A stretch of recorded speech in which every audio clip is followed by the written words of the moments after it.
Sanibonani bafundi beBhayibheli. Namhlanje sibheka ukuthi kungani iBhayibheli lithi uJesu wavuka emva kweinsuku ezintathu. Noma kwamthatha insuku ezintathu ukuthi avuke noma wavuka ngosuku lesithathu. Kwenziwa yini na? Kwenziwa ukuthi indlela amaJuda alokhuza ngayo enza ngayo insuku ayifani nendlela esenza ngayo thina abezizwe thina amaGentile. So amaJuda benza kanje usuku ebeliqala kusho ukuthi usuku 24 hours bayiqala ngo6 ntambama njengokuthi namhlanje bekuzoba 6 ntambama namhlanje lesingaku lesibili. So uma kulesibili kanje namhlanje kusho ukuthi ngo6 ntambama kuzobe sekuqala ngo6 ntambama kube sekuqala kuba ulesithathu namhlanje ntambama. So kusho ukuthi bahlukanisa amaJuda ahlukanisa ubusuku nemini okusuku lwamaJuda. So ahlukanisa ubumnyama nokukhanya njengoNkulunkulu endlela wenza ngako kuGenesis chapter 1. So uverse 9 wakhona nje uGenesis 1 uverse 9 uverse 5 sorry uverse 5 wakhona ukuthi ke kwaba ukuhlwa kwaba ukusa kwase kuba usuku lokuqala yabona. So ke kusho ukuthi usuku amaJuda balithatha ngaleyo ndlela ecreation ukuthi kwaqala ukuhlwa kwase kuba ukusa kusho kwaqala ubusuku kwase kuba imini kwase kuba usuku lokuqala. So it's one complete 24 hours. So but nje imini njengoba kuyimini bayithatha njengokuthi it's a day amaJuda. So i-day bayibala ngokuthi imini abayibali ngokuthi imini nobusuku babona babala ukuthi okay njengoba kunelanga nje kusho ukuthi usuku lolo ingakho imini. Ingakho ke uthola ukuthi kuMateyu chapter 4 ngalesikhathi uJesu ezile ukudla 40 days and 40 nights kuthiwa insuku ezingamashumi amane kanye nobusuku obungamashumi amane 40 days and 40 nights bahlukanisa i-day ne-night. So ngenxa yokuthi ke bona usuku belisheshe liqale ngani ngokuthi kube mnyama bese kube ubusuku bese kuba i-day 12 hours no 12 hours wemini no 12 hours webusuku. 12 hours wasemini yilo obala ngokuthi kusukela ngo6 ekseni mawuthi 7 ekseni am bona bathi i-hour lokuqala u8 i-hour lesibili u9 i-hour lesithathu u10 i-hour lesine u11 i-hour lesihlanu u12 i-hour lesithupha u1 i-hour lesikhombisa u2 i-hour lesishagalombili noma lesi8 ulokhuze bese kuthi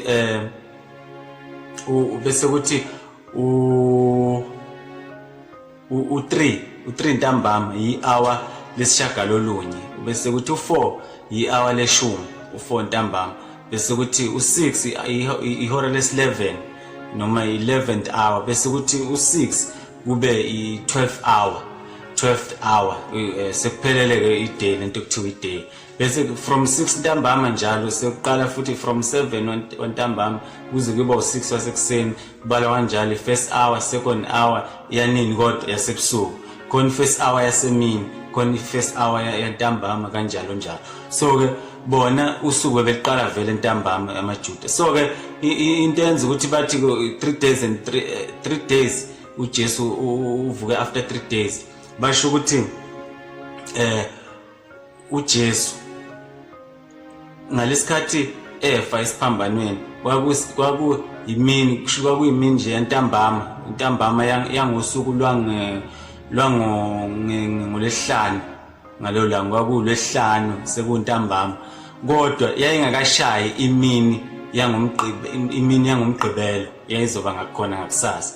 So imini yangolesihlanu washona kuseyiyona ingakapheli shuthi leyo mini ithathwa njengosuku lokuqala ukuthi kwakusuku lokuqala ngokwawo amaJuda. So ngokwethu thina singamanga washona ntambama ngolesihlanu kodwa wavuka ngesonto ekseni. Leyo nto ikhomba ukuthi i24 hours iphela nini iphela shuthi mashona ngolesihlanu ntambama ngolesihlanu ngomgqibelo kufanele iphele 24 hours yokuqala shuthi usuku lokuqala ngokwethu thina thina ama-Gentiles. Kusho ukuthi usuku lwesibili bekumele uyophela ngesonto ntambama, wayesevuke kudala, yabona, angiphathi usuku lwesithathu. So kusho nje nolwesibili alizange lizolifike ngokwethu thina ama-Gentiles, thina bezizwe.